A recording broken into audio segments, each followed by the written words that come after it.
Assalamualaikum warahmatullahi wabarakatuh.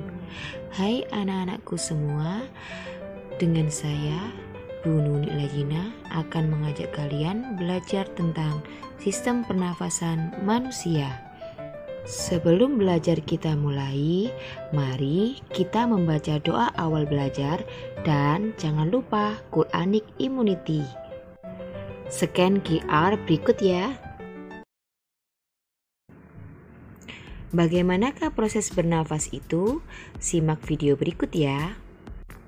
Bernafas adalah proses menghirup udara dan menghembuskan udara yang melibatkan pertukaran udara antara atmosfer dengan alveolus paru-paru.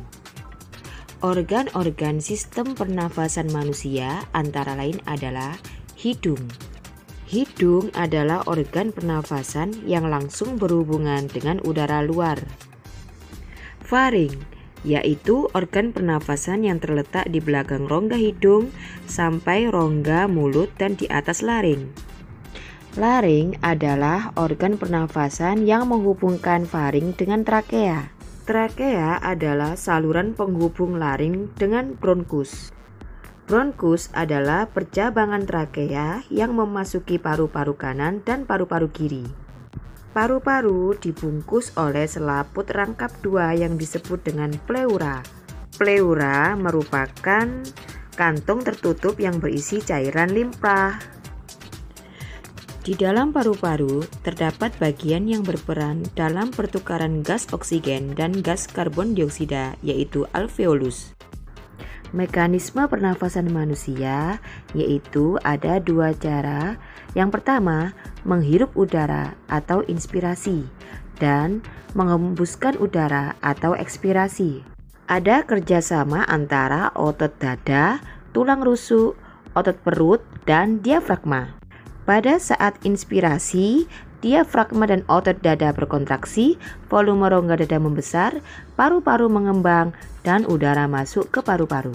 Sedangkan ekspirasi, diafragma dan otot dada berelaksasi, volume rongga dada kembali normal, paru-paru kembali normal, dan udara keluar dari paru-paru. Ketika kamu membau harumnya parfum atau aroma kue yang lezat, kamu tentu pernah menarik nafas sangat dalam, bukan?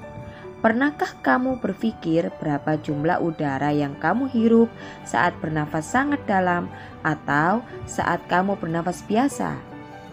Agar mengetahui berapa volume pernafasanmu, simak penjelasan berikut ini ya. Volume udara yang digunakan dalam proses pernafasan ada beberapa macam. 1. Volume tidal, yaitu volume udara yang keluar masuk paru-paru saat tubuh melakukan inspirasi atau ekspirasi biasa. Volumenya sekitar 500 mili.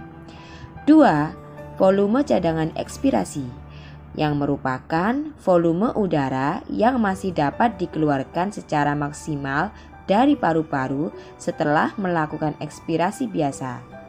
Volumenya biasanya sekitar 1.500 mili. 3. Volume cadangan inspirasi, yaitu volume udara yang masih dapat dimasukkan ke dalam paru-paru setelah melakukan inspirasi secara biasa. Volume cadangan inspirasi sekitar 1.500 mili. 4. Volume residu, yaitu volume udara yang masih tersisa di dalam paru-paru meskipun telah melakukan ekspirasi secara maksimal. Volumenya sekitar 1.000 mili.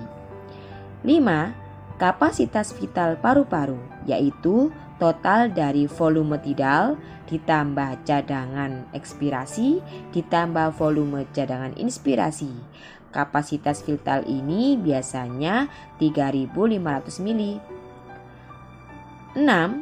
Kapasitas total paru-paru, yaitu volume udara yang dapat ditampung secara maksimal dalam paru-paru. Volume kapasitas total paru-paru, yaitu volume kapasitas vital paru-paru ditambah volume residu. Volumenya sekitar 4.500 mili. Gangguan pada sistem pernafasan manusia. Tonsilitis, gejalanya yaitu sakit tenggorokan, batuk hingga demam yang diakibatkan oleh bakteri dan virus. Pneumonia adalah gangguan yang disebabkan oleh bakteri Streptococcus pneumonia. Asma adalah penyempitan yang terjadi pada saluran pernafasan yang menyebabkan penderita kesulitan untuk menghirup oksigen.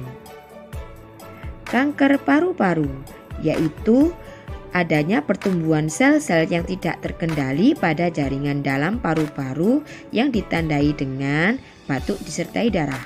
Influenza merupakan penyakit yang disebabkan infeksi influenza virus, ditandai dengan batuk, pilek, bersin-bersin hingga demam. Nah, bagaimana anak-anakku? Sudah jelas kan?